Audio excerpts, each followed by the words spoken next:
take care fi wá sílẹ̀, leave us alone and leave Olu Alo alone. We will resolve the issue. We will sort it out with that. What ṣòkòtò kan already. So kò sí ètò kan ẹ̀ ṣe pọ̀. There is no going back. Gbogbo àwọn tó bá rò pé bóyá àti dákẹ́ irọ́ ni o. Ìtòrí ẹ̀ la ṣe ń sẹ́ni mẹ́sẹ̀jì síta yìí pé kó jẹ́ ẹ̀jẹ̀ Ìyábọ̀ ló fẹ́ gbàbọ̀dè lórí ọ̀rọ̀ pé àní rí Ìyábọ̀ lẹ́yìn ìgbà tí Fàjà ti sọ wípé sẹ́yìn gbogbo ibikíbi tó bá wà Ìyábọ̀ Fàjà nation máa wẹ̀ jáde tó bá jẹ́ ẹ̀jẹ̀ Ìyábọ̀ ni wàhálà ìwé ẹni bẹ́ẹ̀ máa gbà ó máa kú lójijì ni. Tóńkó ti padà dá àwọn tí wọ́n sọ wípé bóyá ó ti gbowó ni wọ́n ti gbowó ni ìgbà kan Awikoko ti ṣe kí ni wọ́n ti padà dá wọn lóhùn. Pásítọ̀ Olukoya mo fẹ́ kẹ́ wá lọ gbọ́ ohun tí wọ́n sáìndì sí Rótìmí dànù ẹ wo ó ṣe kí ni ó lẹ́tìká gidi gan ni ọ̀rọ̀ pọ̀ nínú ìwé kọ́bọ̀ bẹ́ẹ̀ ni ẹ jẹ́ ká jọ wá lọ gbọ́. It's so crazy that somebody will be saying that Rótìmí ti lọ gbowó ẹ̀yìn Fàjẹ́ lọ jókòó jẹ́ síbi kan ẹni ẹlẹ́ni.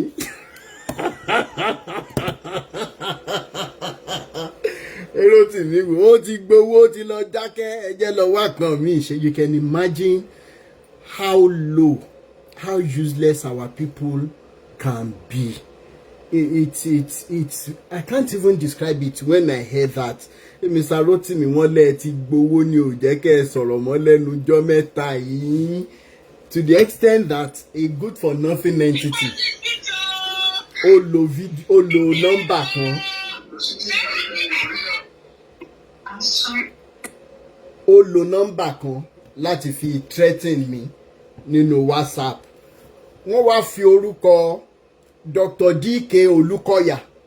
They used Dr. DK Olukoya's name to save the number. So when you click on the profile, you will see Dr. DK Olukoya. So when I sent out, because the guy never expected that I would do that.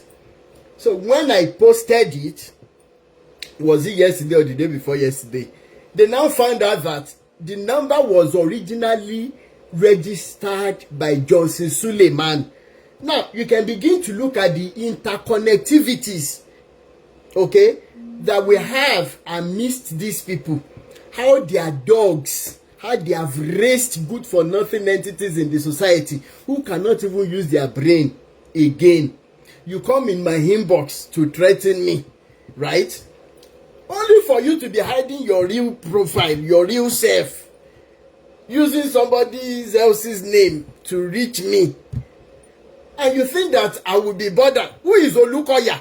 I'm asking on social media, who is Olukoya? Who is Johnson Suleiman?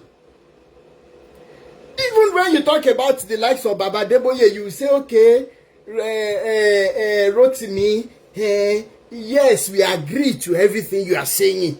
Is the truth unless we want to lie. Is the truth unless we want to be hypocritical in nature. But, you know, you have to respect them. This is the ideology that has brought Nigeria on her knees. This is the ideology that has made Nigeria to be buried even while it is still breathing gradually. Okay? Now, ẹ sọ wípé máa respect wọn, máa tó bá tiẹ̀ respect wọn fún nǹkan kan, máa respect wọn fún orí wọn. Àwọn kan tiẹ̀ máa ń sọ, wọ́n ní Rótìmí, do you think you're worthy to even, you're not even worth their shoes? You can imagine a Nigerian telling me that èmi ò tó bàtà táwọn bàbá olórí ibú àṣírí yìí ń wọ́ sẹ̀sẹ̀ torí máa tún tẹ̀sí ní lójúlé ni. Ṣé láyé yín ti bàjẹ́ ni?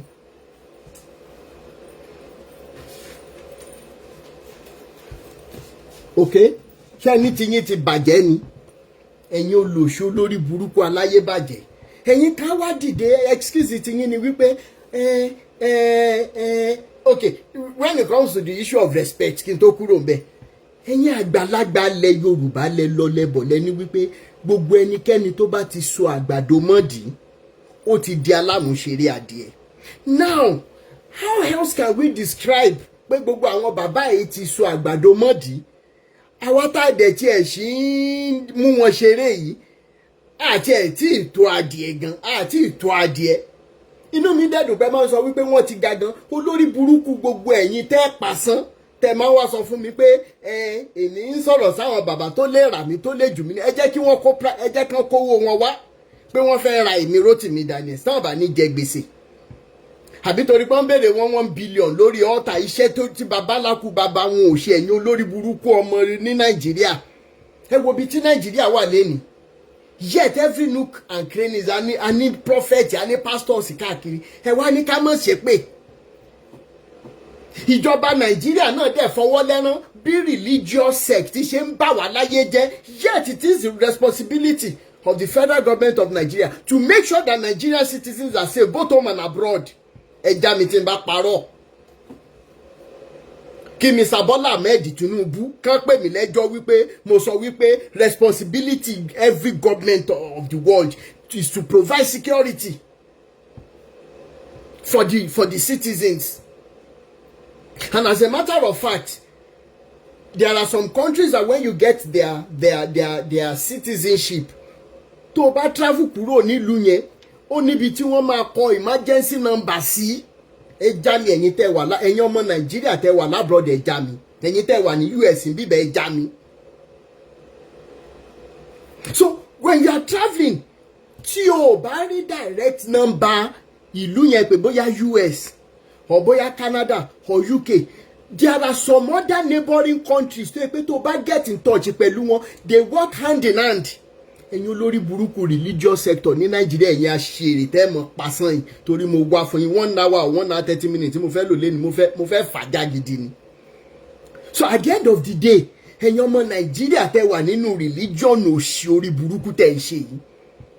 Even in Nigeria, have Nigerian government officials have they provided security? Wọ́n sọ̀rọ̀ búbà kìíní kan ní state kan tí wọ́n nípa àwọn ọmọ ìlú ẹ̀ bóyá mi ìrántí senator kìíní kan tí wọ́n dẹ̀ rí evidence àwọn agbésùmọ̀mí nínú ilé ẹ̀ with more than 1,000 bikes pẹ̀lú owó iyebíye. How many of you lè rí fídíò yẹn? And you want Nigerians to keep quiet? Gbogbo ayé ló máa bá wa rí níta àsìtì lè fi jóná. Now tẹ́ bá wá ń dúnkokò tó bá tó bẹ̀ wá sí Nàìjíríà tó bá tó bẹ̀ tó bá mọ̀ pé ọmọ ọkọ ní ẹ wá sí Nàìjíríà èmi wá Nàìjíríà dáadáa ẹ̀yin lẹ rí mi torí ìkọ́ bá lálẹ́sẹ̀ mo dẹ̀ tó ti sọ fún yín lọ́tòbà tó ń bọ̀ mo tún ń bọ̀ Nàìjíríà torí ẹ̀ lè lé mi lórí òkè Mọ́kọ́lá kò possible báyìí lẹ́ máa ní kí n má wà sórí òkè Mọ́kọ́lá kí n má wà mú nǹkan kí n má wà jẹja tútù torí mo ti wà addicted ìṣẹ́jà wọn bẹ̀ yẹn Ṣadé ẹlẹ́jà wà ń bẹ orí òkè Mọ́kọ́lá wà ń bẹ ní kọjá mi gbúdọ̀ mọ́ débẹ̀ ibẹ̀ náà forí mi so I must get there. What am I saying today? That Nigerians in Nigeria will be the ones threatening somebody abroad who is speaking up. Ipe tí wọ́n bá bí mi dá pé kí wọ́n lé, is that not supposed to be a shameful thing? Fẹ́yìn olórí burúkú tẹ́ máa ń sọ̀rọ̀ yìí. Is that not supposed to tell you that Nigeria is so rotten and it is justice lacking to the extent that ẹ ti mọ̀ wípé anybody tó bá ń sọ̀rọ̀ sókè ní Nigeria wọ́n máa pa ni? Are you not supposed to be ashamed of yourselves, you pastors that are saying that? Yet, you pastors and politicians, when you travel abroad, you comport yourselves according to the precept and according to the rules and regulations of that country. But ẹ bá ti dé Nigeria, ẹ máa kó bí mọ́tò mẹ́ta, bí mọ́tò mẹ́wàá, ẹ máa fi sòdíkà kẹ́ máa lẹ́yìn iṣẹ́ tọ́rí ẹ ní ṣoríire. Kí ọmọ Nàìjíríà ti báyé wa jẹ́ débi wípé a nífẹ̀ẹ́ ara wa débi pé a máa nífẹ̀ẹ́ ọmọ làkejì mọ́ náà. A nífẹ̀ẹ́ ara wa mọ́ náà. How did we get here, guys? That Nigerians will be threatening Nigerians. Just because they know that even Nigeria police is infiltrated, is virused. That it is not all Nigerian police officers you can forward so yafun. They want lóòótọ́. Ìwọ̀n bá tá a ṣe lẹ́nu ọjọ́ mẹ́ta yìí because ẹnìkan náà tún béèrè lọ́wọ́ mi pé látijọ́ tó ti ń pariwo okay kí ló achieve rí. Okay, ní kí ló achieve rí. Ṣé àwọn pastors yìí ń ṣe làwùlà bíi ti tẹ́lẹ̀? Pastor àwọn pastor tó tún wà nínú inbox mi tán mọ̀ pé àwọn wà nínú kólómi ṣé mo gbọ́dọ̀ mọ dárúkọ wọn síta for now. Ṣé torí pé mi ti ráyè kí wọ́n dẹ̀ má wọrí mo ṣe máa dárúkọ wọn. mo dẹ̀ ti sọ fún Sam Ojo náà pé ó kàn sí tutù ni kì í ṣe bí ìsinmi ẹ̀ títí ẹ̀ náà sì wà ńlẹ̀ bẹ́ẹ̀ ni àti tán sanwó fún o àti tán ṣe kinní kan o àti gbogbo ẹ̀ ẹ mọ̀ tí ì jẹ́ ń bẹ́ẹ̀. How did we get here, guys? Ẹ̀yin kan ní lọ́tì mí o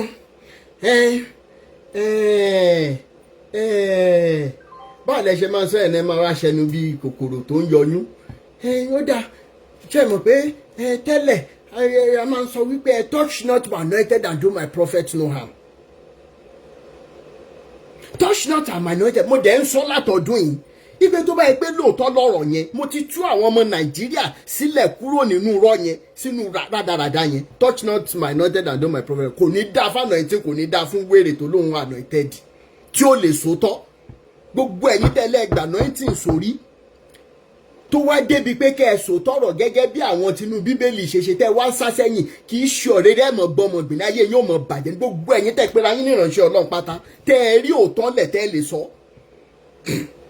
gbogbo ègò tó wà nínú Báíbù yóò mọ̀ jẹ́ tìyín ìrandíran ẹ̀yin olóṣó lórí burúkú yìí that for donkey years you will tell us you will tell our grandparents you will tell our parents that touch not my anointed and do my prophet so that ẹ̀yin olórí burúkú yìí bá mú yàwó tẹ́ bá bá sùn wọn ò gbúdọ̀ sọ̀rọ̀ tẹ́ bá mú ọmọ lọ́mọ tẹ́ bá sùn wọn ò gbúdọ̀ sọ̀rọ̀ mo ní kéèsì kan lọ́wọ́ ń sìn mo ti ní kí gẹ̀yẹ́ lọ wá gbogbo evidences ẹ̀ wá tí pásítọ̀ ń sọ fún pé ìṣòro ló bá débẹ̀ bí bóyá ẹ̀yin náà ti já sí kéèsì yẹn bóyá ẹ ti já sí kéèsì yẹn rí torí wọ́n ṣe díẹ̀ ní ẹnujọ́ mẹ́ta ẹni yìí tán gbéṣẹ́ ẹ̀ lọ fún ní rédíò station ríbo nìyẹn náà ó sá sẹ́yìn wọ́n bá dẹ̀ fẹ́ ní nọ́mbà mi pé Rótìmí ìgbàbẹ̀tẹ̀lẹ̀ kì í gbowó yóò bẹ̀ escalate ẹ̀ just gather your evidences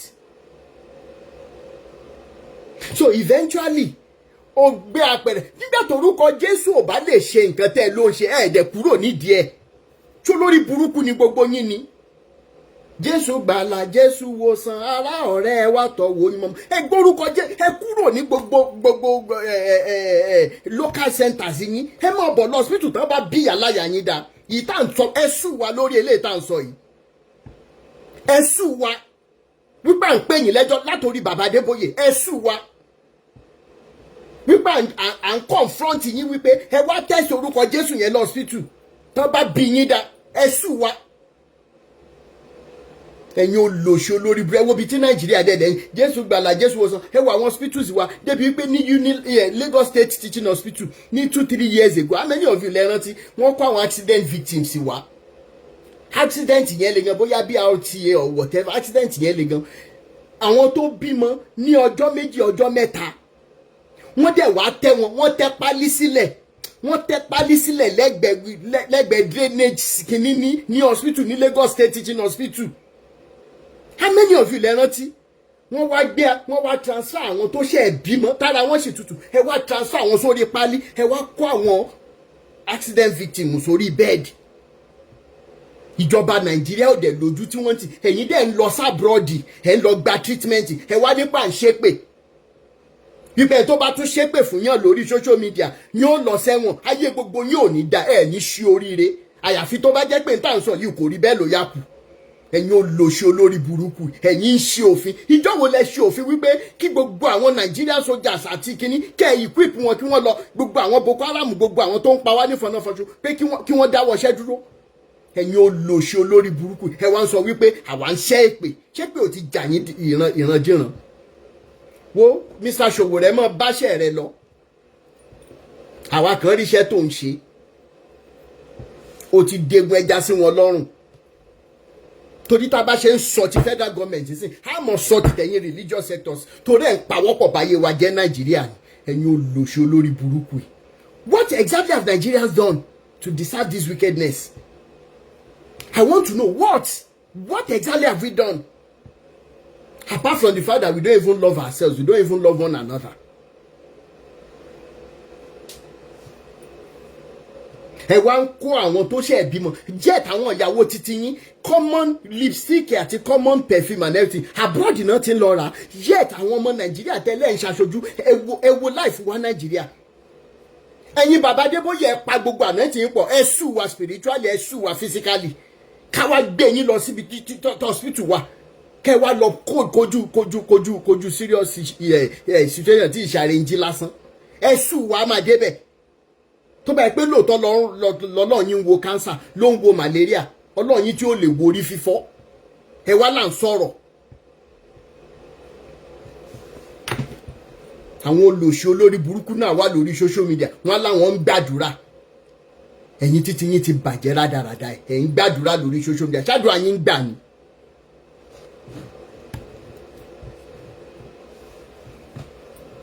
àsìkò ti tó tá mọ bẹ ògùn lọ́wọ́ ẹ̀tì yìí tó gbọ́n mọ fẹ̀jẹ̀ yín wọlẹ̀ tí ó mọ fẹ̀jẹ̀ yín wẹ̀ láàárọ̀ lọ́sàn-án lálẹ́ tọmọtọmọ. òṣàbò lè gbè mí ṣe mí bó ṣe bá mi ni ẹ wá ń sọ wípé ìdí tèmi ò ṣe live video ni wípé ó ṣe èmi ti gba owó mo ti ń lọ gbádùn ara mi ẹ ní ṣoríire ẹ̀yin olòṣì olórí burúkú yìí gbogbo ọwọ́ tọ́gẹ́dẹ̀ yín bá dẹ̀ ń gbé bá rẹ̀ ló fi ń nà ní bẹ́ẹ̀ ni torí pé mímí kún mímí kò dẹ̀ mí anybody tó jẹ́ fàjà member tó dúró tán. Now title eléyìí tí mo ṣe is calling on Nigeria, the federal government of Nigeria and NAFDAC to stand up to their responsibilities. Eléyìí tá a tún fẹ́ sọ ẹ̀ náà sọ fún wa wípé aṣojú.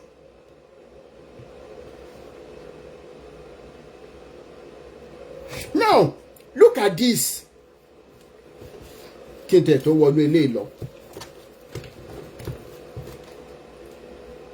Ẹ̀yin kan sọ wípé Rotimi touch not my netted in terms of fún mi ní 2018 tí n bá ti post sórí Facebook.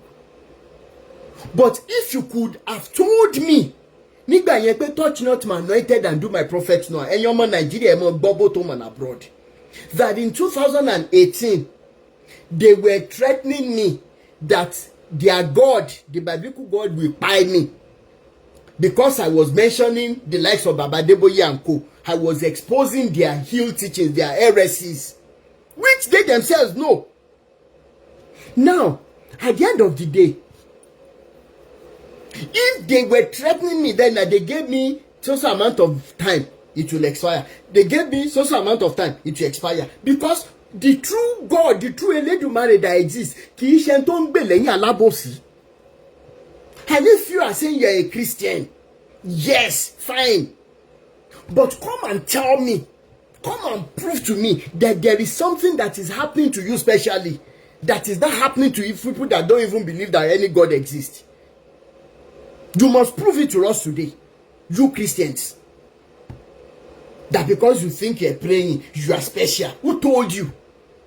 If your prayers make you special, and when you're kúrò láwọn camp orí burúkú tẹ̀ ń lọ yìí, come on, boss ojú títí Lagos Ìbàdàn express road, come on, cool now. And as a matter of fact, if truly there is one God that they are serving and redeem, winners, and what did they call it? MFM, CAC all over, Deeper Life all over. If there are living gods, if there are powerful gods that they are serving in all of these organizations, then the question is that God mad, or are those gods just wicked? Because if you consider the massiveness of Redeem Camp alone, then what is that God looking that we are still having accidents all over Lagos Ibadan Express Road? Then that God must be useless. Oh yes. Come and convince us that there are some things that are happening to you specially that are not happening to people who are not even serving the same God you are serving. That's number one. Number two, when you say, hey, Rotimi, okay, now you can begin to talk about them. Whatever the bad things they might have done, once you have your evidences, you can talk about them. In one success, thank you. Then, if you are telling me that I am now free to talk about them, does it mean that your gods, who they say he doesn't change, has now changed because of the truth that Awikoko is saying? And you're Nigeria now. Now You told me in 2018 that it is against God's will that somebody will expose a man of God. Torí pé wọ́n dá òróró orí burúkú, òróró òṣì tí ó pa wọ́n tí ó yọ̀ wọ́n dá léra wọn lórí. But today, so many pastors have been telling me, no, you are free to talk about them as long as you have your evidences. Then what changed? There is a question Nigerians are now asking. What exactly changed from 2018 to 2025 that you are now giving me the freedom to talk about them? Then that means your gods are useless. The gods you are promoting, those gods are useless. Abade lọ sí church nga ina, má jẹ́ n wá láláì rí ọ. Má jẹ́ n wá láláì rí ọ. Jésù mo wá sọ́dọ̀ rẹ. Má jẹ́ n wá láláì rí ọ. Ṣé Jésù dá yín lò? Ẹ wá sọ wípé okay Rótìmí, ó dáa bó tún ṣe wá ń dárúkọ wọn yìí, má jẹ́ kí wọ́n tiẹ̀ lu Jésù o. Mo rò pé má jẹ́ kí wọ́n tiẹ̀ lu Jésù o, torí wípé sórí Jésù wá o, òun kọ́ ló rán wọn iṣẹ́ o. Mo dẹ̀ ní kẹ́ ẹ evidence ẹ̀ wá, ẹ tún sá sẹ́yìn. Eléyìí tí mo fẹ́ sọ ẹ já mi ẹ̀yin tẹ́ wà, mo mọ̀ pé mo ní àwọn ọ̀rẹ́ tó jẹ́ US Army officers. There is an aspect of movies involving US Army officers. Eunice Love, thank you. There is a part of the US Army that when you have a unit of US Army officers go for an assignment, let's say 20 of them, do you know that US Army officers are not allowed, I don't know if it is in their code of conduct or it's something that they just naturally do, that they will never leave a fallen soldier. Please, they don't usually leave a fallen soldier on the battlefield. They will always look for a way to rescue them. Am I still making sense? US Army. But how come? Bá a ṣe ń kọ orin kan, ẹ jọ̀ọ́ mi mọ̀ bóyá light up máa mọ orin yìí ẹ̀yin tẹ́ lọ sí church as deaconess. Tó ní ṣe pẹ̀lú ọmọ ogun Jésù, something ọmọ ogun Jésù. Ẹ jọ̀ọ́ mi mọ orin bóyá orin CAC níbi CNS níbi kan mi rántí. Ẹ̀yin ọmọ ogun Jésù. Dúró dúró fún Jésù. Ẹ jọ̀ọ́ ṣé mo rin yẹn en tó bá mọ̀ ẹ jọ̀ọ́ kó wá kọ fún wa. Mo fẹ́ jẹ́ kẹ́ kọrin yẹn kẹ́ gbọ́ lyrics yẹn. Nígbà tẹ́ bá pè mí lọ́mọ ogun Jésù, kì í ṣe Boko Haram nìkan ló ń pa wá, àsọmọ ogun Jésù. Ṣé mo ye Christian náà ti pa?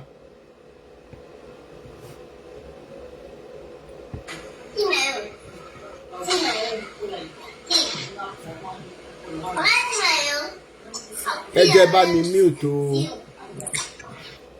Funny Hub, I beg of you, in the name of whatever you believe in, please don't come on my live video to come and threaten me about what I believe in. That is the truth. Don't toe this line, Rotimi, the line that I'm exposing the lies of Jesus, the lies of Bible. If I bring you up, can you come and defend it? Now you are threatening, don't toe this line so that something will not happen to me. If something happens to me, is it you? You are warning me not because you love me, but because I'm exposing your lies.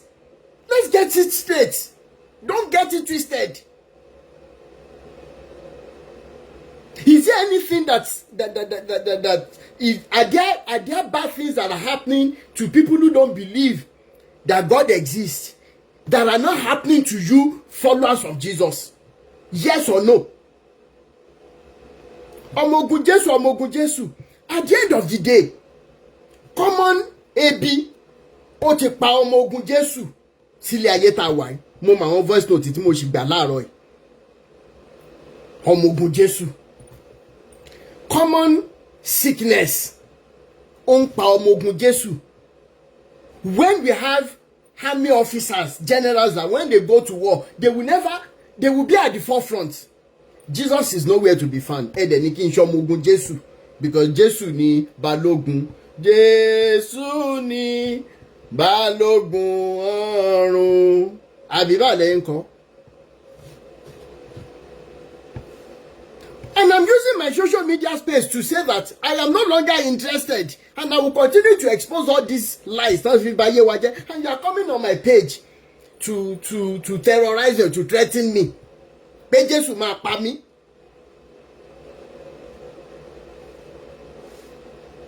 Ṣé ara àwọn tán ti yìnbọn tán dẹ̀ survive ẹ̀? Èṣù méjì mẹ́ta ó pa Jésù.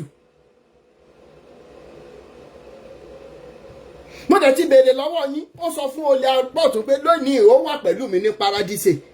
Now the question is, nígbà tí wọ́n wá ló kú tán tí aṣọ ìpele tẹ́ḿbìlì fàyà sí méjì, ẹ̀yin Christians ẹ wá dá wa lóhùn. Ibo ni Jésù lọ?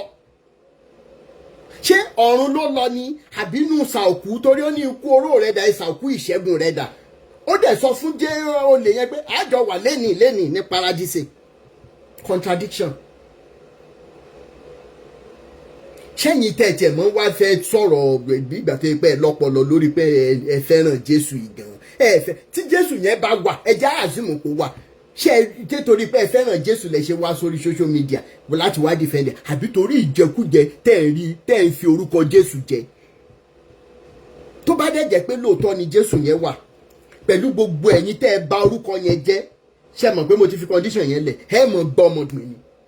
Ọmọ tẹ́ ẹ tún fẹ́ràn tẹ́ ẹ ń wò lójú pé ọmọ ìlú fẹ̀tọ̀ ẹ mọ̀ fọwọ́ ara yín gbé wọn gbìn, ẹ mọ̀ gbàròyìn ìbànújẹ́ lórí wọn ni. Ẹ̀yin olóṣù olórí burúkú yìí, ṣé ẹ fẹ́ràn Jésù ni? Don't toe this line o, don't go this line o, don't touch Jesus o. Ṣé ẹ̀yin mọ̀ Jésù? Ǹjẹ́ ẹ mọ̀? Kí wèrè tó wá threaten mi nígbà tí ẹnìyẹn jáde tó àlẹ́jì pé bàbá Ezekiah kọwọ́ bọ̀ lábẹ́ Adésínà, ṣe bí kò pẹ́ ìwèrè tó jáde tó ń ṣe bí ìgbà tó yẹ pé òun fẹ́ràn Jésù, ṣe bí ìyàwó ló ń bá sùn táṣìírí ẹ̀ síta, ṣé ẹ rí mọ́ láti gbà yẹn? Anyway, ẹbí tán bá ti sọ̀rọ̀ against mi lẹ́tí máa rí sí tó lọ comment síbẹ̀ tó máa lọ support wọn, torí wípé gbogbo ẹ̀yin tẹ́ ń pe Jésù pátó olóṣù olórí burúkú nìyí, àṣìírè nìyí. Ìkànnù yín òun pé òun wá ń dìfẹ́ǹdì Jésù lórí platform mi, ebi ń pọ ọmọ làkejì ìwọ́dẹ̀ kó oúnjẹ sílé, ó kọ́kọ́ lọ ṣe yẹn náà kó fi Rótìmí Daniel sílẹ̀. Ẹ̀yin olóṣù olórí burúkú yìí. Ìnira tẹ́ ní Jésù rí lórí igi yẹn, gbogbo ẹ̀sìn tẹ́ lẹ́ẹ̀ fi ṣe yẹn nígbà tó wá sáyé, nílọ́po mẹ́wàá nílọ́po ogún ẹ̀ lẹ́mọ̀ rí tọmọtọmọ tó bá jẹ́ lóòótọ́ làwọn stories yẹn. Gbogbo ẹ̀yin tẹ́ ń bàjẹ́, àyàfẹ́ ẹ̀yin tẹ́ ẹ bá gbé òótọ́ dání wípé ẹ kàn ń ṣe níwọ̀nba wisdom tẹ́ ní lórí story yẹn ni. Ẹ̀yin olùṣòlò rẹ̀ máa threaten mi láti ìrìn àjò láti 2018 ẹ máa threaten mi ní 2025. Mo rò pé orí yín ti burú. Ẹ threaten mi títí débi wípé ọmọ ọ̀gá yín náà ló fòṣànlẹ̀ ló kú, ìmí ìdẹ̀ tó ti kú nínú yín tó yẹ pé àkàn gbọ́ ni. Ẹ̀yin olùṣòlò lórí burúkú aláyébàjẹ́ yìí. Ẹ máa fi Jésù threaten èèyàn, ṣé ẹ mọ̀ Jésù yẹn? Ẹ̀yin mọ̀ Jésù yẹn? Ẹ jáde tẹ́ bá mọ̀. Isaiah 29:13 the same thing ló sọ pẹ̀lú Matthew 15:8. ẹ ṣí tẹ́ bá ní Bíbélì mẹ́ torí mi ò kà mọ́. Isaiah 29:13 tó bá yàtọ̀ ẹ padà fún mi màá jẹ, ẹ mọ̀ fi iyọ̀ àti magí sí, ẹ jẹ́ ń jẹ́ látẹ̀. Isaiah 29:13 Matthew 15:8 ó ní àwọn ènìyàn yìí sì súnmọ́ mi pẹ̀lú ètè wọn pẹ̀lú ahọ́n wọn, ṣùgbọ́n ọkàn wọn jìnnà sí èmi Olúwa rere.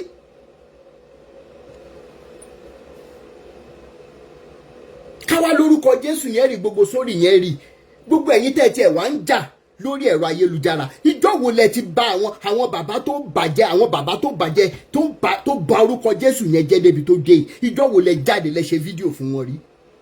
Ẹ̀yin olùṣọ́ lórí wọn gbà tẹ́ ẹ bá ti lè jáde sọ fáwọn bàbá Adébóyè pé òótọ́ irọ́ tẹ́ ẹ pa lórí ọ̀rọ̀ pé Jésù tí ò bá ti san táìtì lẹ́vù tẹ́ ẹ lè sọ síta ẹ mọ̀ gbọ́ ọmọdún ní tó yẹ pé mi lẹ ẹrù pẹ́ lè ẹni tá a bá lè dààmú lẹ̀ lè lẹ́dìí mọ́ ẹrù pẹ́ lè dá èmi mú bẹ́ẹ̀ pé ogún bẹ́ẹ̀ pé ọgbọ̀n mo wà lé fún yín.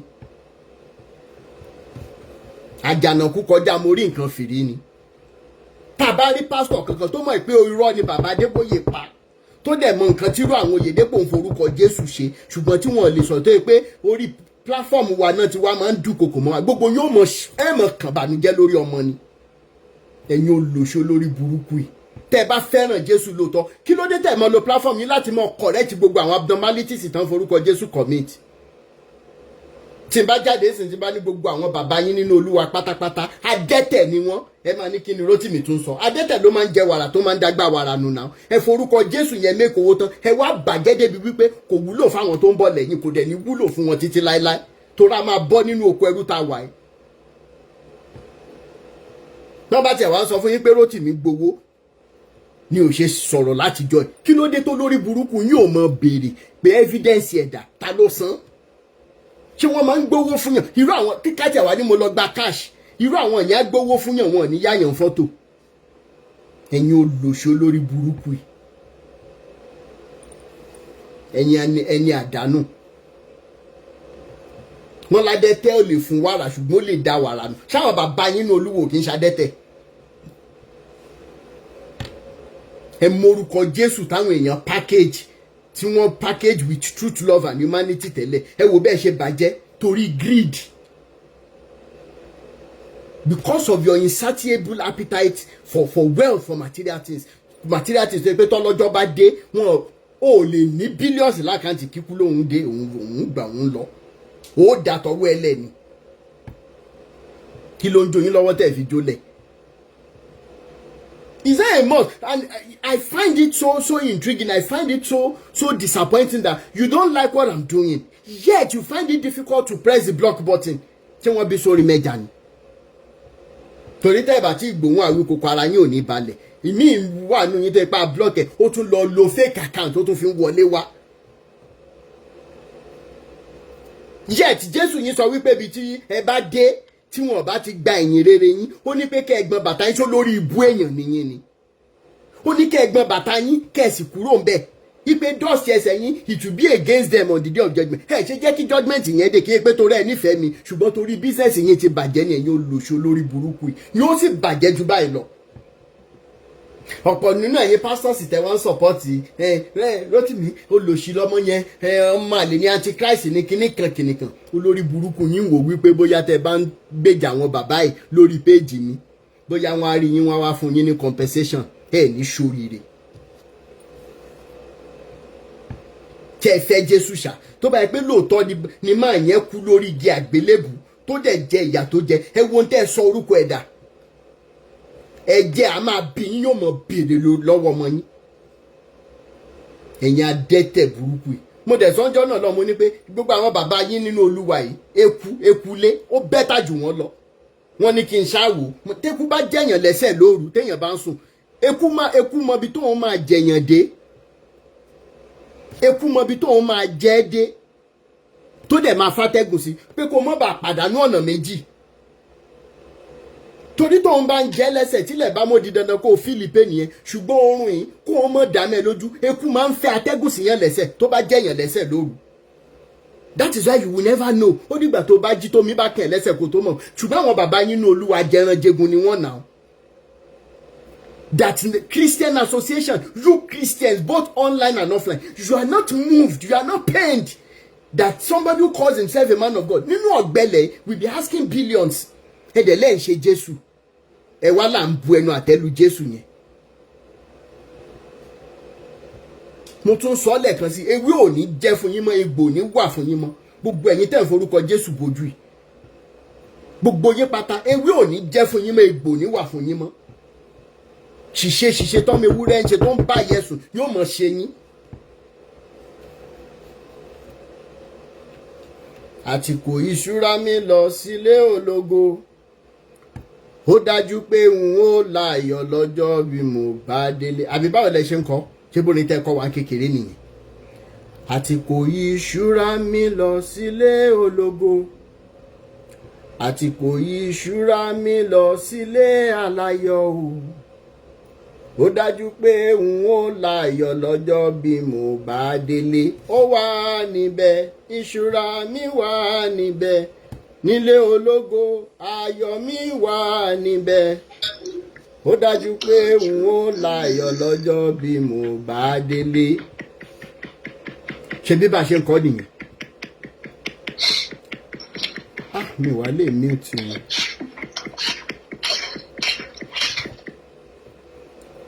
Now the same God tẹ package tẹ fún wa wípé ó lọ sọ́hun yẹn o, because that's the only promise tẹ ló ṣe pé ẹ lè jìyà láyé. èmi dẹ̀ sọ pé mi ò jìyà, ẹ dẹ̀ ní pé dídán kí n wá bá yín jìyà, èmi ò jìyà láyé. But at the same time mi ì ní bá ayé aláyé jẹ́ to get what I need. màá ṣiṣẹ́ ọwọ́ mi, màá flẹ́jọ̀ bó ṣe kí n flẹ́jọ̀. tó bá wá jẹ́ wípé ọ̀run àpáàdì yẹn o òótọ́ ni fẹ́yìn ẹ̀yin àti ìrandíran yẹn mọ́ lọ, ṣùgbọ́n èmi o kì í ṣe fún mi, kì í ṣe fún ti tàwọn Fàjà nation. àdẹ̀dìyín mú. Now let's now say that he gave you a promise that there is one sky place tán ti ń talẹ̀bẹ̀ tẹ́yìn pásítọ̀ tó ń gba owó lọ́wọ́ àwọn èèyàn pé ẹ̀ ń ra plot ilẹ̀ fún wọn ní ọ̀run yẹn lẹ́yìn ìgbà tẹ́lẹ̀ ó ti fẹ́ jẹ́ ẹ̀ ó ti parẹ́ ó ti kú ó ti lọ gbàyè sílẹ̀ fún yín. ẹ̀yin pásítọ̀ tó ń gba owó ilẹ̀ lọ́wọ́ àwọn èèyàn ẹ wá ní pé ká má ṣépè fún yín. Okay, the same God náà ló fún wa ní wisdom, knowledge and understanding tó sọ wípé a breast at hand is worth much more than two in the bra. Or tá a bá fẹ́ lọ nílànà yẹn, a bird at hand is worth much more than 1,000 birds in the forest. Orobìnrin ń ṣe obìnrin tó ti lé fún bíi donkey years. Ó wá jàjàwẹ́ wálé. Ó jàjàwẹ́ wálé ńjọ́ kan. Ó ti wá ṣe gbogbo tí ń ṣe rùnmúrùn, mo ti ń ṣe gbogbo ẹ̀. Ó tún wá ń ronú ọmọ kan tó tí mọ̀ bóyá ó máa ever rí láyé ẹ̀. Wọ́n ní a breast at hand is worth much more than two in the breast, in the bra rather. Àbí tàbí tá a bá fẹ́ lọ idiomatic expression school náà, a bird, ẹyẹ tó mú dání báyìí tó ń bá ṣeré, bóyá rírò ló sọ ẹyẹ yẹn ni o, bóyá má kọjú mi sórun alẹ́ lórúkọ ẹyẹ yẹn ni o. Ó wá ń sọ fún pé okay ìwọ ẹyẹ yìí mo dẹ̀ wíṣì pé òdèrè kókò ni mo ní o, ṣùgbọ́n àdàbà ni ó ṣe mọ́ tọ́jú àdàbà yẹn ná kó o tó rí òdèrè kókò. ohun tí mò ń sọ nìyẹn. How does it relate to what I'm saying? The same biblical God that you people claim is your God, he promised you sky mansion, but it's the same God who has given you wisdom, knowledge and understanding tó sọ wípé a bird at hand is worth much more than 1,000 in the forest. Planet Earth tó tiẹ̀ ṣe fún yín iná gbogbo àwọn góòdì wa ní Áfíríkà ẹjọ́ ibo ló wà. ẹ mọ̀ dá mi lọ ẹ̀yin pastors tẹ wà nílé, gbogbo àwọn góòdì wa ṣé ti rí fídíò bí tí wọ́n ṣe ní UK gold reserve?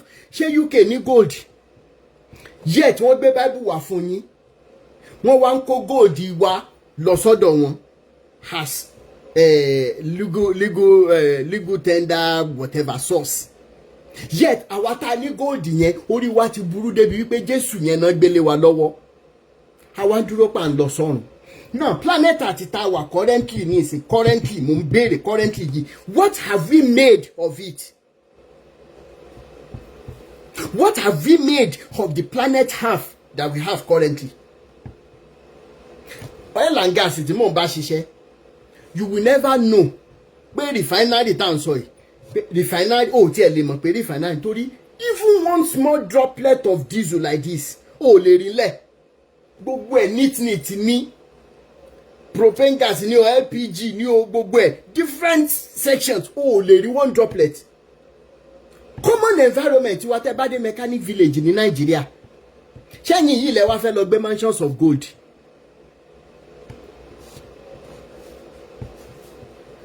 Ẹ jẹ́ ká fi environment sílẹ̀, because if I go into environment now I will be touching on lithosphere, which is the land. Kí ni nǹkan tẹ́ ti ṣe sí ilẹ̀? We are talking about the atmosphere. Kí ni tẹ́ ti ṣe sí atmosphere tó ń bàjẹ́?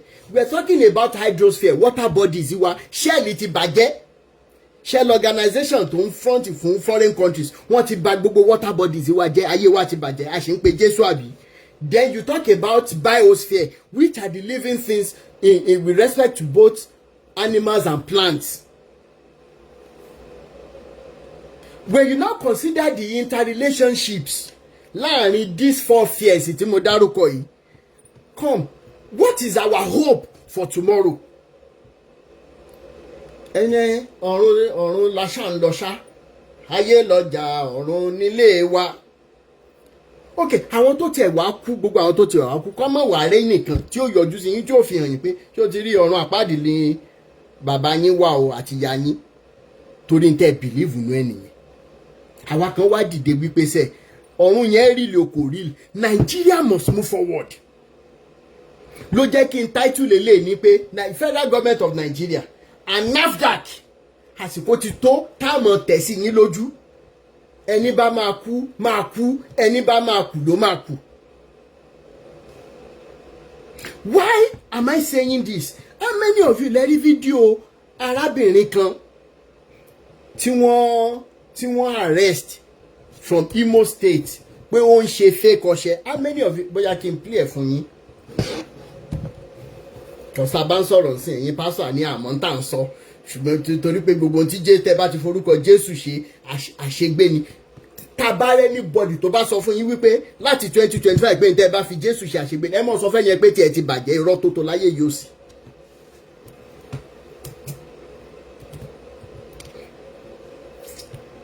How many of you lè rí fídíò yẹn? See my Jack, thank you so much for the gift, I appreciate you, sir. How many of you lè rí fídíò yẹn? Ẹ jọ̀ọ́ ẹ down. NAFDAC rose up to go and arrest a lady. Don't get it wrong. Don't get my submission wrong. I will never support doing fake things for people to buy without even considering the damaging impact on their health. Even though you bá tiẹ̀ wá ní damage lórí health wọn, what about the hidden money tán fi ra kinní yẹn? Ṣé ló dàbí pé kéèyàn lọ ra mọ́tò lọ́dọ̀ Fọgánsìn, Fọgá ti mọ̀ pé táyà yẹn ti ń yọrin o, ó tà fún yàn, ó dẹ̀ mọ̀ pọ̀wọ́ wájú dẹ̀ lèèyàn tó fẹ́ gbé táyà yẹn sí, ó tà fún ẹ, ó dẹ̀ gbé lọ, ó lọ l'accident, ó kú dànù. Kí ló fi yàtọ̀ sáwọn pastors wà? Now mi mọye ẹ̀yin tẹ́ rí fídíò ẹ̀bọ̀ bóyá kí n play torí short video ni. Ẹ gbọ́n sìn. Bluetooth mode. It's only few minutes. NAFDAC, gbogbo ẹ̀yin NAFDAC representative tẹ́ bá wà nílé, ó yẹ kójú máa tì yín. A mọ̀ tẹ̀ sí yín lójú. Ẹ gbọ́. NAFDAC arrested a woman for manufacturing fake cream in Lagos. My name is Divine Adibara. You are from where? I'm from Imo State, Nigeria. Okay. Born to the family of who and who? Born to the family of Oha. On the base On the gates, Lagos Alobi.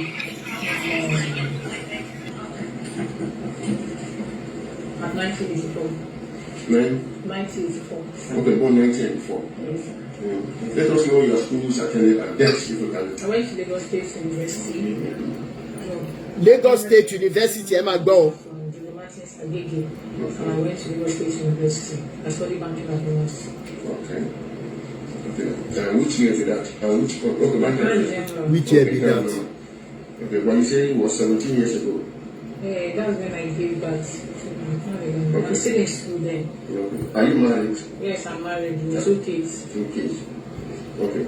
So after your school, what were you doing? I was doing all kinds of business. I sold up. I sold provision. I sold the house. I sold many petty business before I ventured into skincare. Okay, so which year did you venture into skincare? 2021. First? 2020. Like 2020, 2021. Okay, you started? Yeah. Okay. What is your business address? It's number 115 Powerline Road, off Road, Agege. Okay, and your business name? The Shine Star. Okay, sure. Okay, your company is into what? Okay. We sell some skincare products and we lost. Now, this is a lady. Now, either you are a Christian or a Muslim or oníṣẹ̀ṣe or o tí ẹ believe nínú kankan. Ẹ jọ̀ọ́, for the first time in our lives, can we even be human and allow truth to dwell in our hearts concerning what I want to explain? Take note, I will never support the production of fake items. Majorly because of the damaging impact, because irú àwọn creams báyìí ó lè fa cancer and everything, bó jẹ́ pé àwọn tó bá ń lò lè má tètè mọ̀. But then, this is my point from the whole situation. NAFDAC was alerted, or they got to know somehow that this lady is producing fake creams. We appreciate NAFDAC, almighty NAFDAC. We thank you so much. We appreciate you so much. Tani ọ̀gá NAFDAC ń sìn, máa tag ẹ, máa ṣe short video, máa tag ẹ. Wàá wá sọ fún gbogbo ayé ń tá fẹ́ sọ yìí. A lady is producing fake cream which could be damaging people's lives, meaning that this arm of the federal government loves the citizens that they do not provide security for. I will say that again. It shows that the swinging into action of NAFDAC being an arm of the government is because government has empowered them to go after fake products. Because the federal government of Nigeria loves the citizens so much. Unfortunately, the same federal government of Nigeria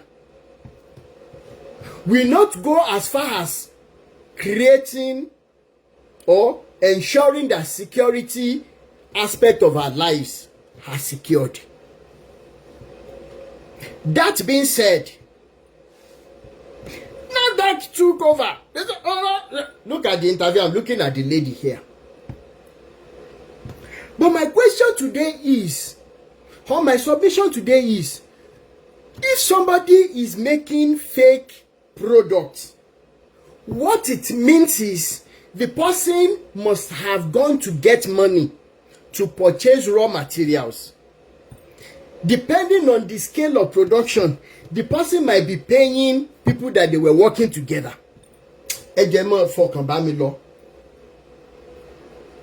No do. She had raised some capital to make sure that she produces this alleged fake product. This is just body cream. NAFDAC,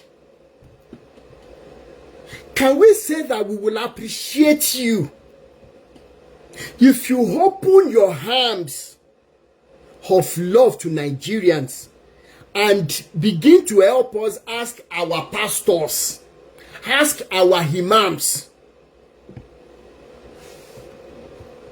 ǹjẹ́ lè máa bá wa béèrè pé omi tí wọ́n ń tà ṣó ní NAFDAC number?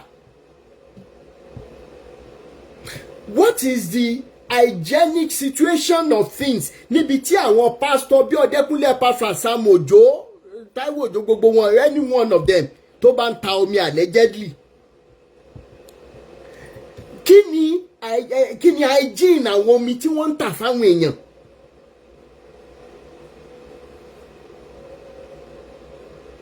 No, NAFDAC torí pé Nigerians ò tí ì ṣetán ni o. You will stand up and say you are clamping down on fake medications. You will climb down and say you are clamping down. Does it not mean pé ẹni tí ò bá gbówó wá fún yín lẹ máa ń lọ mú ni? I'm asking. Whosoever is in charge of NAFDAC, ó yẹ kójú máa tì yín. Tó bá jẹ́ àgbàlagbà níyín, ó yẹ kójú máa tì yín sà. I don't know who NAFDAC chairman is. That somebody had gathered money to make a product. Yet, You arrested and you have done a good thing for arresting NASA. NAFDAC organization. You have done a very wonderful thing. But your job is highly sentimental. Your job is highly incomplete when you are not ready to go after the religious sect who are producing both water, oil, whatever. Omoto Fufuyi is there in the south. NAFDAC has never stood up for one day to go and authenticate what they are selling. So the reason why you have arrested this lady is because the lady is selling fake product that can be damaging people's lives. Baba Adeboye said that is Jesus can cure cancer. Baba Adeboye said that as giving messages, including all these pastors, that they shouldn't be taking medication, that they should use water, they should use Jesus, they should use handkerchief. How many times have you gone to arrest these men, sir? NAFDAC. Torí tó bá yá wọ́n là ń ṣẹ́ èpè.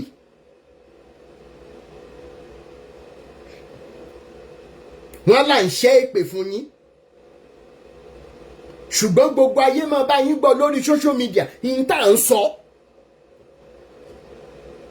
We are giving NAFDAC some time before we begin to use legal whatever. Because ìwọ̀nba tá a bá lè ṣe á ṣe to make sure that the lives of our people are rescued. True omi ni kí lorúkọ parasite tó máa ń fa typhoid yìí wá. True omi ló pọ̀ jù sí. Yet we have pastors that are selling all of these things. We have pastors that are forcing people to do a lot of things that are not convenient for them. There are no organizations established by the federal government of Nigeria to make sure that these pastors are clamped down and their activity stopped. Federal government of Nigeria, Mr. Bola Ahmed Tinubu, we are calling upon you today.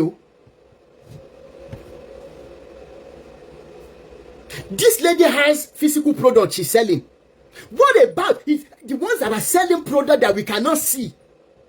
How come EFCC or even NAFDAC, association of these people, have not gone into that sector to arrest anyone selling without being able to confirm? I'm asking Nigerians. How come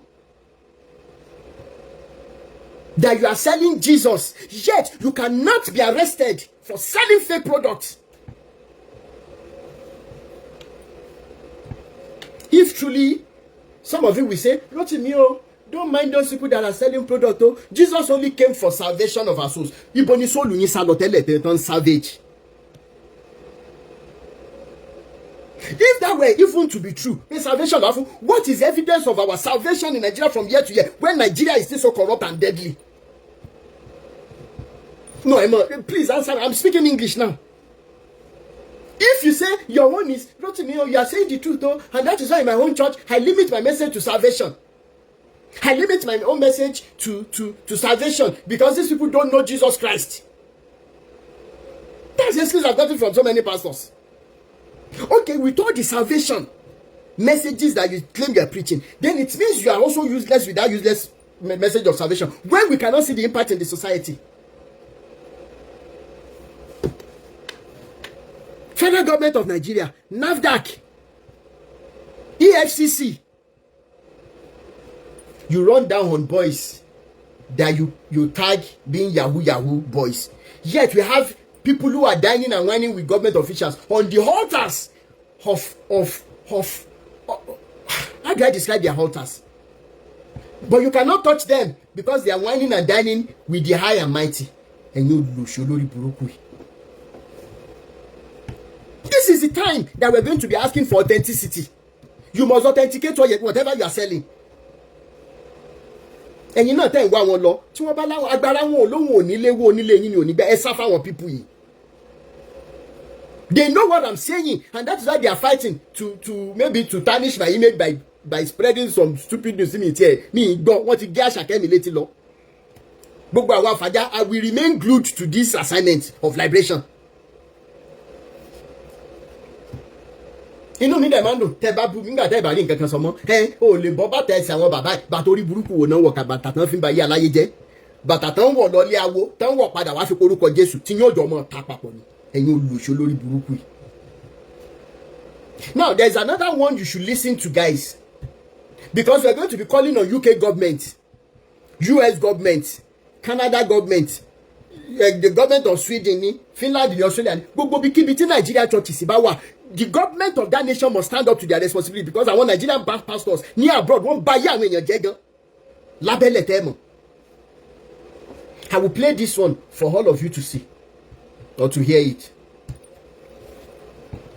My husband, who was sacked because he couldn't meet up with offering targets. We've been in the UK for 4 years now. My husband is a pastor here, but he also has a side job, like a regular job. So recently, they've been on him about offering target. And before I married him, when I see all these things online that they give offering target, I have never believed it until he started telling me about it. He didn't even start telling me initially until it became pressing for even if they are giving targets and things like this, I didn't expect it to extend all the way to the Thank you so much, sir. Africa or in Nigeria. I didn't even know that my husband has been putting money from his salary into the church offering just so he can meet a specific target. Like, they don't make it sound as if they are giving you a direct target. They make it sound as if you are not doing enough evangelism, you don't have enough members in your church, so your offering is not enough or something like that. It's not enough for church development and all of that. Like, it sounded crazy when he was telling me. I was so pissed off to the point that they fired my husband here in the UK. I'm not talking about this man is a full-time pastor. He has a regular job. Not like they are paying him one important salary or that's where he survives. Yes, they had to sack him. The funny thing about the whole thing is that they lied to the whole church that they were going to transfer him. It was people in the UK that knew how these things work. You can't just move somebody in the UK who is not a full-time pastor and just transfer him to another city when you know this person has a regular job. So one of my friends started asking me questions. Are they really transferring your husband? Say transfer, go with. I said they sack him. I was like, why would they sack him? And I told her the fact that he was not meeting up targets they gave him for offering tithe or whatever money he was supposed to be raising every month. It wasn't coming in, to the point that my husband was putting from his salary into the. She was surprised. She said, what? She has been seeing all of this online. She has never believed. My dear brothers and sisters, believe it. As I speak to you now, my husband does not even go to church anymore. This is somebody that has faith. My husband is a strong believer. He's a strong worshipper. This particular sin has derailed him from God's total. Not like we don't pray at home, not like we don't worship at home, but my husband, who is a pastor, does not go to church anymore. You see people go to church today, tomorrow they stop going to church because of one reason or the other. Just imagine what the church is doing. The church is supposed to be for soul winning and salvation. Right now, it is not so.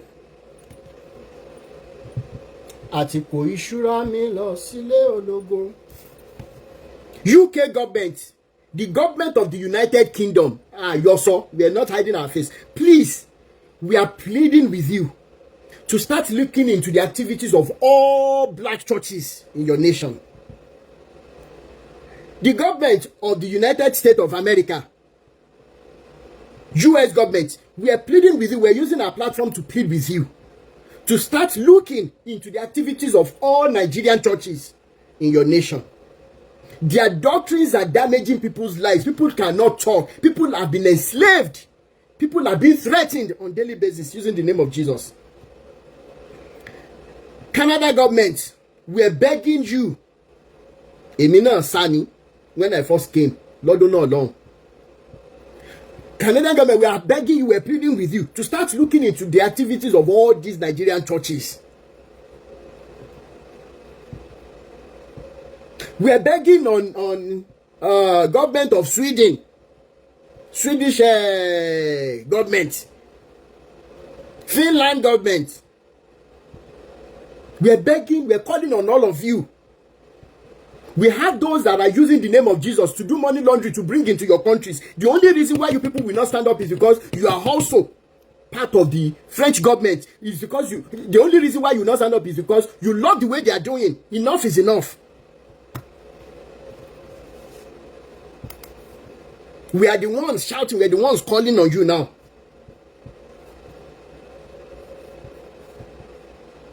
A time will come, you won't be able to control it again if you don't stand up now and curb this madness called religion.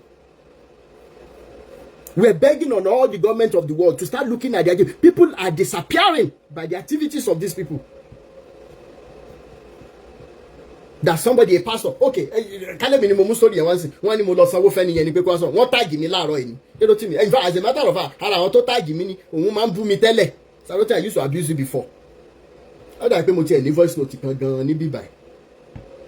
Telling any woman boom me pe cha share leni yi, you don't saw.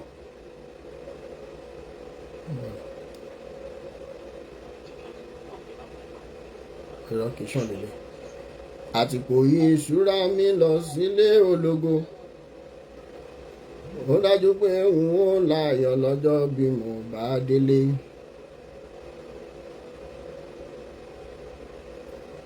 Ọgbọ́n àgbà mi ìmọ̀ rí yín ẹ ṣé o, mo rí àwọn fídíò sì tẹ́ sẹ́ndì sí mi. Àbùdí ń tolókun àbùdí ń tọlọ́sà. Ẹni tó kọrin yẹn náà ok mo ti rí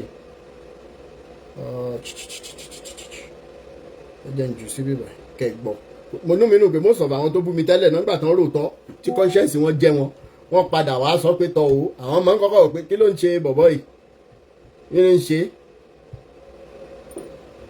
Hello, good afternoon or good morning, anytime it is. Ní ọ̀dọ̀ yín lọ́hùn, my brother, Rotimi Daniels. God bless you. Orúkọ tèmi ní Apostoli Onis Kayode. I do follow your post on social media. Mo máa rí àwọn kan tẹ́ máa ń sọ. And ó dé bá Kamilára,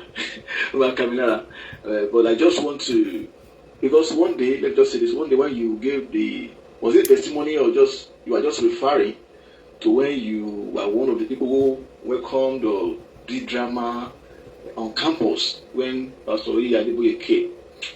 I got a little bit more interested in you and what you are doing.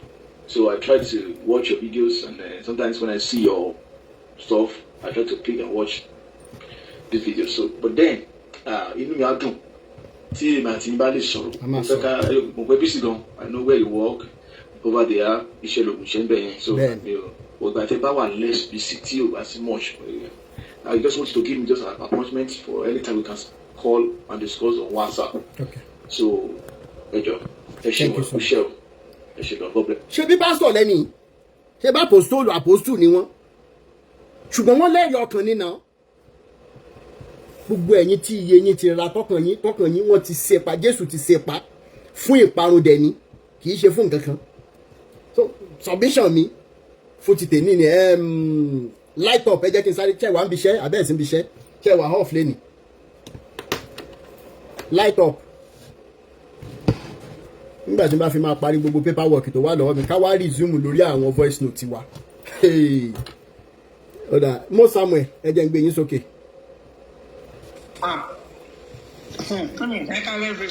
Ẹ jọ̀ọ́ mo Samuel ìjọ kan pẹ̀lú jàre ẹ jọ̀ọ́ ìjọ wo lẹni tẹ́ ẹ sọ yẹn máa resume iṣẹ́ fully tán máa settle down torí kéèsì yẹn à ní dákẹ́ o.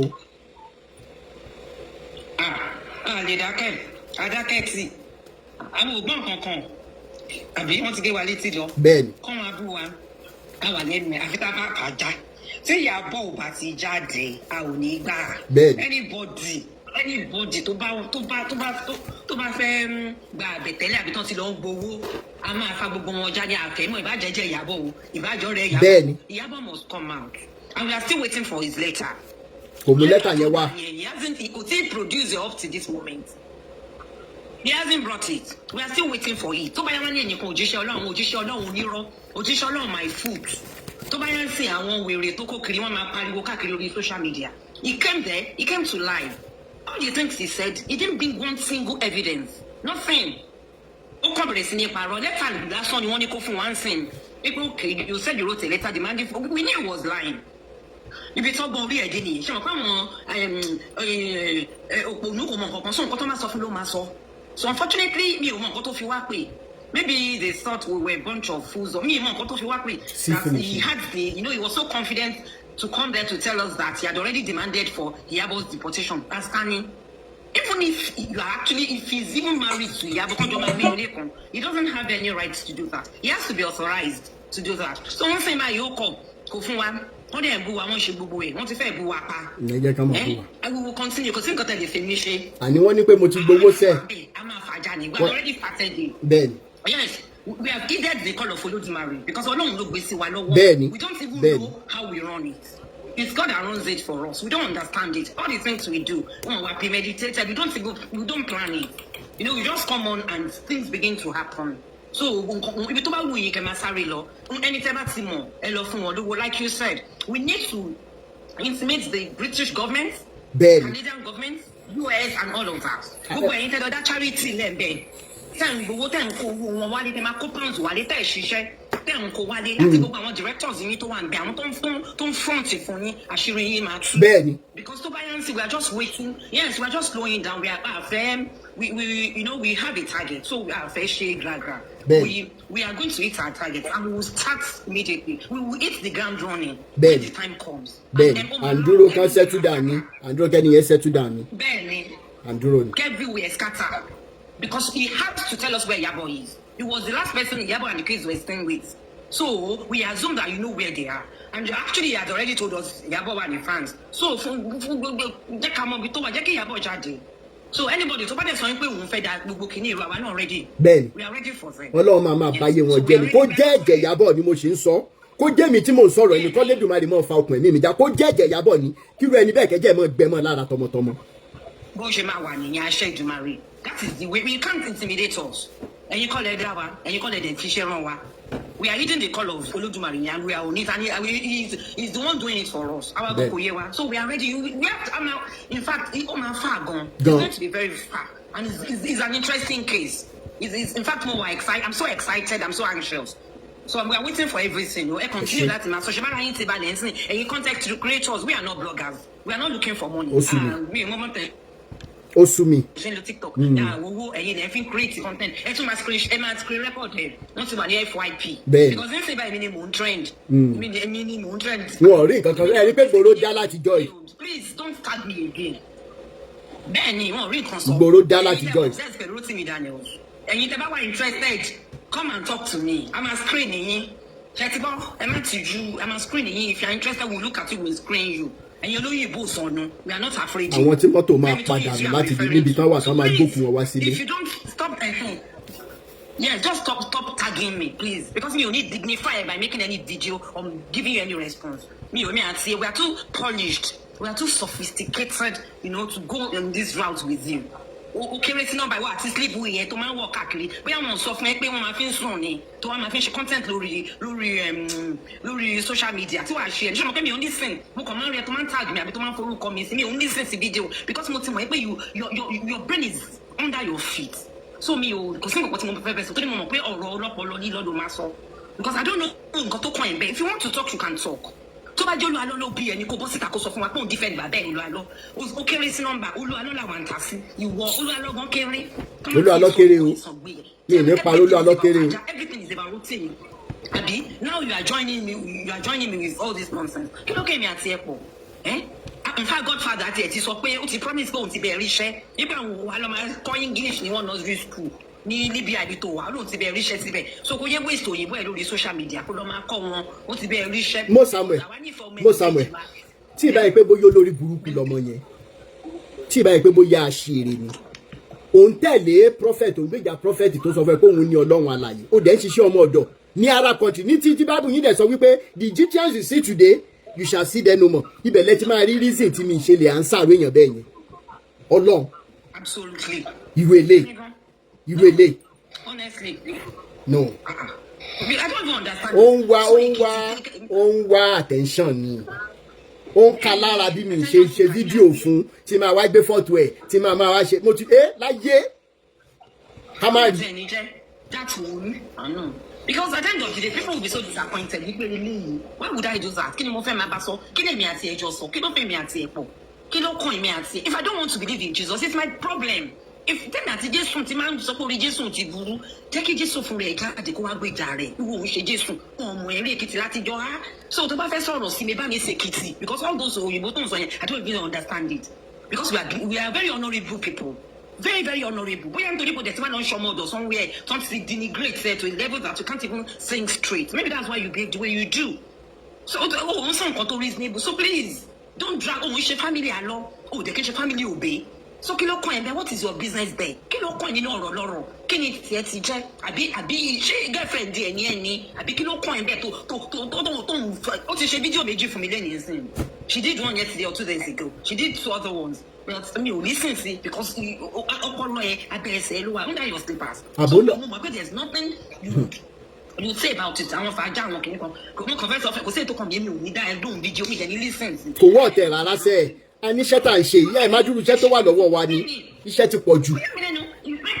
I have the energy for you. I can match up with you, but you need time for it. We're just too busy for nonsense, distraction. You're not even thinking. We said, because I had said we're not in the same category. We are too sophisticated for you. We are too polished because you are young man mad.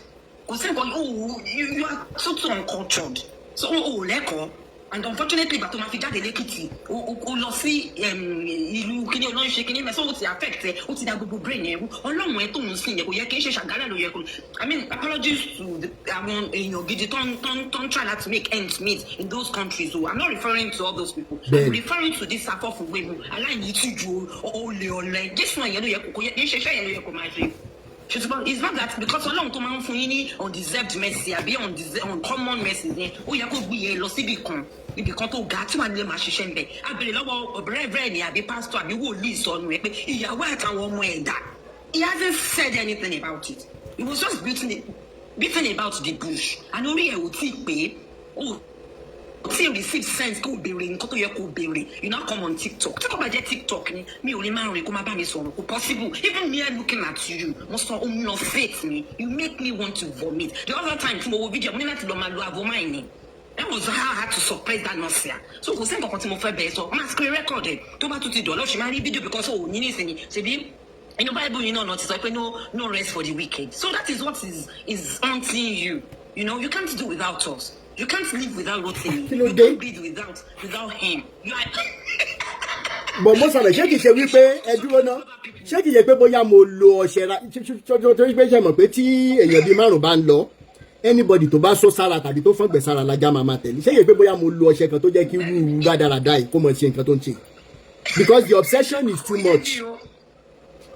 Unfortunately for her, highly unfortunate that I am not Tom, Dick and Harry person. Àwọn bàbá wọn ní Olúwa ló máa ń jẹ irú ìjẹkújẹ bẹ́ẹ̀ kì í ṣe Rotimi Daniels now.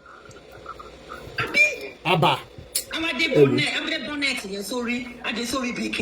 even understand that. You go and take care of yourself. You are a young girl. Go and take care of yourself. Go and settle down. Go and find something. I mean, more challenging. Ta ló fẹ́ settle down pẹ̀lú? Kẹ́ni tí ò lọ́pọlọ lórí yẹn lọkùnrin máa settle down pẹ̀lú. Mo sàmù ẹ̀ gan-an. Ṣé tẹ bá lábùúrò ọkùnrin ṣe máa ní kó fẹ́ ru eléyìí? Okay, àwọn brother Seki. So, what's it? Ẹ ṣé. So you go to tell someone to send this Bishop Andrew no matter what too, no matter what mama so ìtumọ̀ ẹ̀ fún wa because me ò lè get it bóyá kàn bá dẹ̀ ti rí so I'm not sort of what they show Yinka because kò yé mi and you understand the kini caption ni tó ní I'm lighted and I can't be swallowed by darkness because I don't understand it so me mọ̀ nǹkan tí I don't know what I want from that. We all put him block from reaching you. I don't understand you. I am lighted to. Samuel. I'm lighted. I'm too lighted to be Kinikon. I don't understand that. So from Bishop Andrew, I have passed it to Bishop Andrew to now explain what it means to us. I understand. What's up with Samuel? Samuel about him for the same. Tó bá tiẹ̀ wá jẹ́ pé mo Samuel mo fẹ́ sọ nǹkan kan lẹ́nu tó bá yẹ pé iye sọ́kẹ́tì téèyàn bá sọ́kẹ́tì ló máa determine bí ó ṣe make ẹ fún tó kúrú Tóyìn yìí láyé wàhálà ẹ̀ fire ní state máa lọ jọba ń bẹ̀ because mo yúnra gan ó dọ̀tí lọmọ ẹ̀ náà onídọ̀tí ni náà eyín iwájú ẹ̀ nìkan lẹ máa rí kó funfun gbogbo ti pọ̀rọ̀ kẹ́ irú wọn ló máa fẹ́rẹ̀ ló máa yá ọmọ òfò lélẹ̀ náà a máa po itọ́ máa po lẹ́nu ẹ̀ bí ìgbà tó ń mu ewúro bí ìgbà tó ń mu ewúro ló máa ń fọ́ọ̀mù bẹ́ẹ̀ yẹn náà. Yes, she needs somebody to groom her. You are a young lady. Sit down and go and take care of yourself. Go and take care of yourself. You look so unkempt. Ó tún ara ẹ ṣe obìnrin nìyẹn. Tèmi àti ẹ̀gbọ́n bá dúró mo lè bí ẹ lọ́mọ. But you just go and take care of yourself. Wàá tún máa wọ sleep wear. Wàá máa wọ wá sórí social media. Ṣé o mọ̀ pé sleep wear ni? Ó mọ̀ pàṣẹ ọ̀wọ̀ sùn ni. Wàá tún máa wọ wá báyìí láti ní kí n máa òṣì sí. Adébọ́n ní bọ́nẹ̀tì òṣì sórí. Go and you can't even open your hair. Yí orí ẹ̀ sílẹ̀. Obìnrin ni a tún fọgbọ́n kọ́ àwọn èèyàn bó ṣe máa múra nìyẹn because if you dress like that no man would want you will not be attractive to men nobody will want to talk to you no take care ara ẹ fi wá sílẹ̀ leave us alone and leave Olu Alo alone we will resolve the issue we will sort it out with that àti wọ́n ṣòkòtò kan already so kò sí ètò kan ẹ̀ ó ṣe pọ̀npọ̀n. there is no going back o gbogbo àwọn tó bá rò pé bóyá àti dákẹ́ irọ́ ni o ìtòrí ẹ̀ la ṣe ń sẹ́ni mẹ́sẹ̀gì síta yìí pé kó jẹ́ ẹ̀jẹ̀ Ìyábọ̀ ló fẹ́ gbàbọ̀dẹ̀ lórí ọ̀rọ̀ pé àní rí Ìyábọ̀ lẹ́yìn ìgbà tí Fàjà ti sọ wípé sẹ́ gbogbo kíbi tó bá wà Ìyábọ̀ Fàjà nation máa wẹ̀ jáde tó bá jẹ́jẹ̀ Ìyábọ̀ ni wàhálà ìwé ẹni bẹ́ẹ̀ máa gbà ó máa kú lójijì ni kó jẹ́ ní government official ni kó jẹ́ ní pastor ni kó jẹ́ kíní whosoever the person is irú ẹni bẹ́ẹ̀ máa fòṣọ́lé ó máa kú kó òjijì ni. mi ní sọ jù bẹ́ẹ̀ lọ. iná ti rí ohun tí a mú wá fún wa lénìí ẹ bá wa like ẹ bá wa share ẹ bá wa subscribe sí Orí Òjíṣẹ́ TV ẹ bá wa tẹ notification bell so that a bá tún mú àwọn àkọ̀tun wá fún wa ẹ̀yin lẹ́ kọ̀ọ̀kan máa rí títí di ìgbà tá ò tún máa pàdé lórí Òjíṣẹ́ TV ó dàbọ̀.